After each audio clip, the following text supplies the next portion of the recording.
Всем привет! С вами Вит, вы на канале Art of Conquest. Ну что, друзья мои, этот выпуск, можно сказать, не очередной. Лилитовцы нас удивили новым патчем. Патч вышел на ПТРе.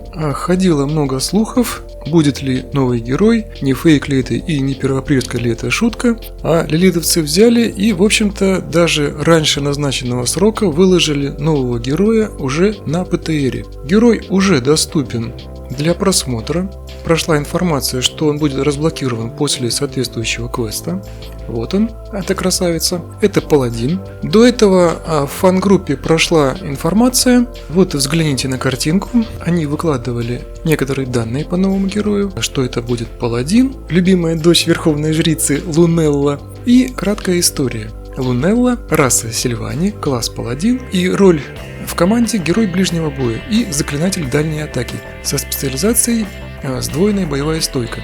Буквально меньше чем через неделю выходит совершенно неожиданно патч. Вышел он сегодня утром, без всякого предупреждения, в общем-то. Единственное, прошла небольшая информация на дашборде, что будет такой-то патч, в общем-то и все. И сегодня клиент игры полностью обновился, пришлось его перекачивать. Кстати, сервера были полностью перегружены, очень много желающих было скачать. И что мы имеем на сегодняшний день? На самом деле нововведений очень много, реально много. И они достаточно глобальные. Про героя мы сейчас поговорим более подробно. Что еще нас ожидает в будущем? Ну, во-первых, это усиление замка. Взгляните, я уже качаю замок до 41 левела.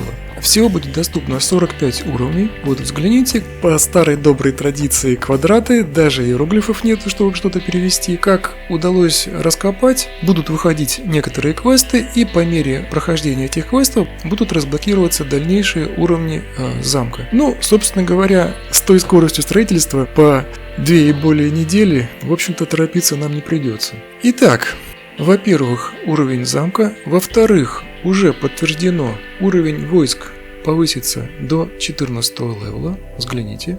Как видите, после постройки 41 уровня здания будут доступны постройки следующего 14 уровня. Так что нас ожидает усиление войск. В принципе, давно была пора. А то герои стали сильнее войск, что скорее всего не есть правильно. И, собственно, в войсках появилась новая опция. К сожалению, перевести ее не представляется возможным. Великий и могучий Google и Яндекс переводят совершенно по-разному, но, скорее всего, здесь какая-то общая фраза, специфичная на китайском. Если есть комрады, которые могут перевести, добро пожаловать. Здесь, очевидно, существует две ветки. Ветка усиления атаки и ветка усиления здоровья войск. И, соответственно, за новую валюту, новый ресурс можно прокачивать существующие войска. Этот ресурс уже можно получить в ежедневных заданиях. В заданиях добавился новый ресурс. Вот он, эти бумажки. Военные учебные материалы, разработанные в рамках сил, используются для изучения стратегии обороны, нападения, подготовки, медицинского обслуживания, помощи, материально-техническое обеспечение. Вот что перевели практически одинаково Google и Яндекс. Друзья мои, китайский не знаю, перевел что есть. Будем ждать официального перевода. Тем не менее, уже понятно, что за эти бумажки мы прокачиваем войска. Давайте попробуем это сделать. Заходим в войска, выбираем новую опцию и давайте усилим, скажем, атаку. Выбираем значение и прокачать. Что-то мы усилили на 0,5%. Отлично. То еще усилили на 0,5%, и у нас закончились эти штуковины. Ну что же. И здесь совершенно очевидная новая вещь. Существуют уровни зачарования, скорее всего, как в храмах. После того, как мы зачаруем полностью всю линейку, нам будет доступно какое-то улучшение. И приблизительный перевод – уменьшение ресурсов, видимо для производства, снижение крита, или может увеличение крита, в общем-то что-то говорится о крите. Повышение скорости атаки, повышение, я так понимаю, здоровья. И здесь переводчики, к сожалению, не справились. Но будем ждать официального перевода. Или хотя бы значений на английском. Как только появится, сразу же выложу это в группе, на сайтах. И, естественно, вы узнаете об этом первыми. При заполнении линейки мы прокачиваем способность за очки чести. Так как значок чести, скорее всего, она используется для финальной прокачки. И после зачарования появился список наших усилений. Прокачивать можно все войска, кроме катапульт. для катапульт, к сожалению, эта прокачка не предусмотрена. И что еще из новшеств? Усилена Академия, значительно усилена. Добавлена целая ветка, 14-я ветка в обоих направлениях, что в новой, что в старой. Вот, взгляните. Теперь у всех юнитов доступно 14 позиций, как в новой ветке, так и в старой ветке.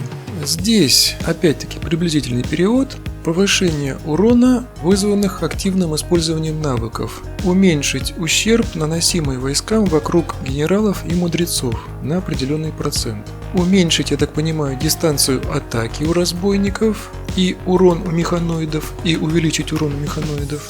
Уменьшение ущерба воинам и паладинам, и уменьшение ущерба воинам и паладинам. В общем, как-то так. И в основной ветке повышение крита, повышение количества ракет, повышение крита у танков и повышение скорости атаки осадной артиллерии. В общем-то, все эти навыки будут доступны после соответствующей прокачки. Самое забавное, что результирующий скилл переведен.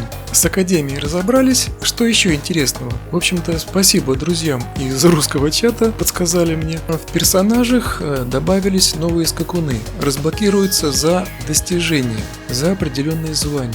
Некоторые из них уже бегают по серверу, достаточно красивые звери, надо признать. И давайте скорее перейдем к самому ожидаемому в этом патче, естественно, к новому герою.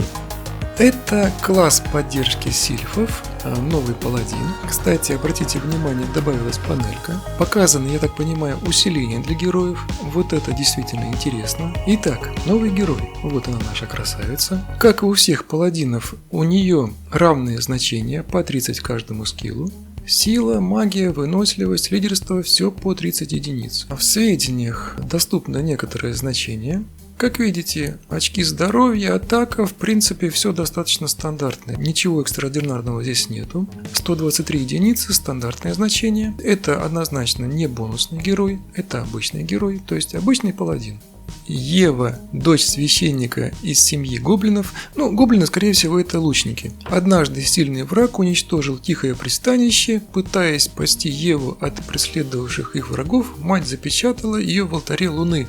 Но Ева – потомок Луны, и она может воспринимать память лунного света. После исследования этой памяти Ева вспоминает и познает свой жизненный опыт. И в конце концов она вступает на путь стражей. За это описание спасибо нашей Авис, что выцарапала из закрытого китайского чата. И огромное спасибо игроку ММФ из Спарты, потому что мы Спарта, за перевод с китайского языка. Респект, друзья. Итак, двигаемся дальше. Навыки героя. Это особая способность, специальность «Смерть Луны». Как потомок Луны, Ева может чувствовать волю Бога Луны. Под руководством Луны Ева может менять форму оружия. Оружие – атака ближнего боя, Луна – атака на дальние расстояния. Первый скилл – это смена формы. Второй скилл – при падении здоровья до 35% Ева получает щит. Когда щит сбивается, наносится урон, равный проценту от здоровья щита врагам вокруг. Регенерирует собственное здоровье в одной из форм, предположительно дальняя форма. Третий скилл при ударах снижает скорость атаки и атаку врагов. Переводчик указал, что перевод неточный. Четвертый скилл рандомно призывает лучи света на поле, они падают на союзные войска и лечат их. Враги рядом могут получить ослепление. Дальше. Дополнительный эффект для автоатак в зависимости от формы. Урон и оглушение в ближней и урон плюс процентный урон от здоровья в дальней атаке. И шестой скилл усиливает формы. Для ближней формы шанс ослепления и магическая защита, для дальней формы это урон и скорость атаки. Вот такой вот интересный герой, который может менять свою форму. В общем-то, лилитовцы не перестают нас радовать, действительно, герои все многогранные и открываются реально с неожиданных сторон. Вот такой интересный патч. Прошу прощения за некоторый сумбур. Патч вышел реально абсолютно неожиданно. Я делаю, как говорится, по горячим следам, абсолютно без подготовки. Просто хочу побыстрее поделиться с вами этой новостью. Ну что же, друзья мои, огромный респект всем, кто досмотрел это видео до конца. Если все понравилось, вы знаете, что делать. Сейчас засяду за более тщательный перевод переведу все скиллы, выложу это все на сайте, ссылочки все есть в описании, добро пожаловать. Я думаю, что сегодня вечером, ночью, к завтрашнему дню на сайте уже будет полное описание этого героя. Побегу скорее обрабатывать видео, чтобы поделиться с вами. Ждите обновлений, наверняка они не заставят себя долго ждать. Подписывайтесь, ставьте большой палец вверх, мне будет реально очень приятно. Всего доброго, до свидания, до новых встреч, пока.